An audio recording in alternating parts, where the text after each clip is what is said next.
Yeah, so after 8 o'clock today, crews responded to a report of a fire alarm here at Largo Medical Center. Upon arrival, we were getting reports of smoke seen in the building on the third floor.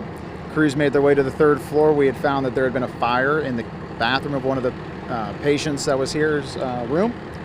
Crews said that the sprinkler system had put the fire out at that time. So then we went ahead and started evacuating patients with staff here at the hospital, about 19 patients total. And then how long was it going before the sprinklers put it out? Hard to say. It had gone enough to where it had completely burned one of the paper towel dispensers and also some towels that was on a sink in the bathroom.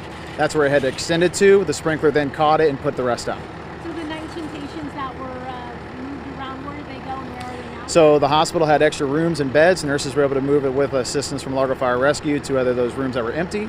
And we had no patient complaints whatsoever or any additional injuries on scene.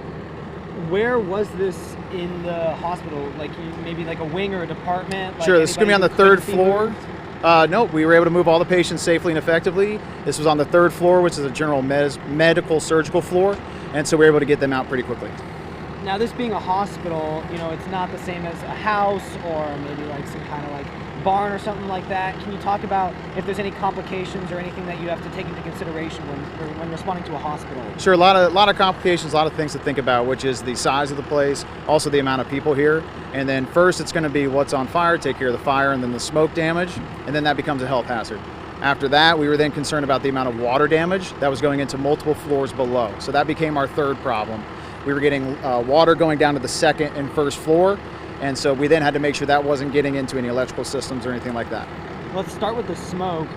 Is all the smoke cleared out? Is there any inhalation issues for anyone? So great question. So we talked to the staff here. We had them shut down the air conditioning system so it didn't circulate anything through the building. Then we walked through the entire building with air monitors to make sure that all the air was clean and safe to breathe.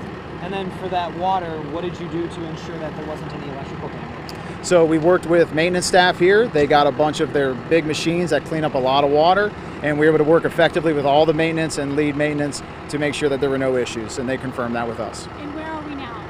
So we are currently in front of the main entrance of Largo Medical Center, and that is where we made entry. Oh, I'm sorry, where are we as far as everything goes? The progress. Oh yeah, so the progress that we have tonight is it's just going to be general cleanup. This is going to be several days for maintenance and then also some cleanup crews to come in, check in between the ceilings for anything that might still be wet. And it's just going to be more of that drywall and maintenance. What's next tonight? So tonight, staff's going to be handling their patients. We confirmed that they did not need any further assistance. We don't need to evacuate anybody out. So they're going to stay here and be able to handle the patient load with the free rooms that they had. Any idea on the number of firefighters that responded to this? So we had, this was a 2-alarm structure fire we called tonight. So we had almost 40 firefighters respond. Just total assessment of the job here today. Yeah, so crews did a great job, first off, by making sure the fire was out first, and then the second thing became patients. They had to make sure the patients were safe. They moved them with the nursing staff, and I can't say that enough.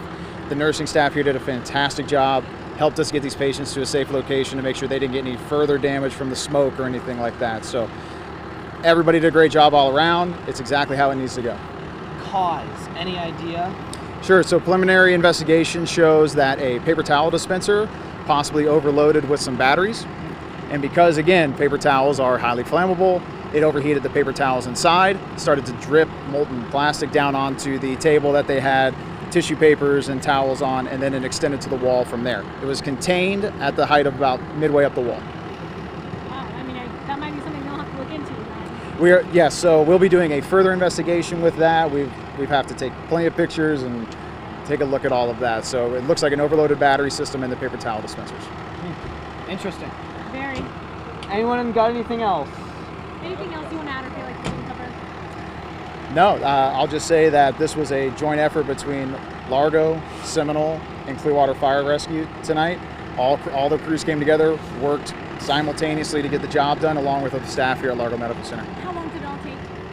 So overall, it's going to take us about 2 hours to finally clean up. It's just about 10 o'clock now. So. One last thing.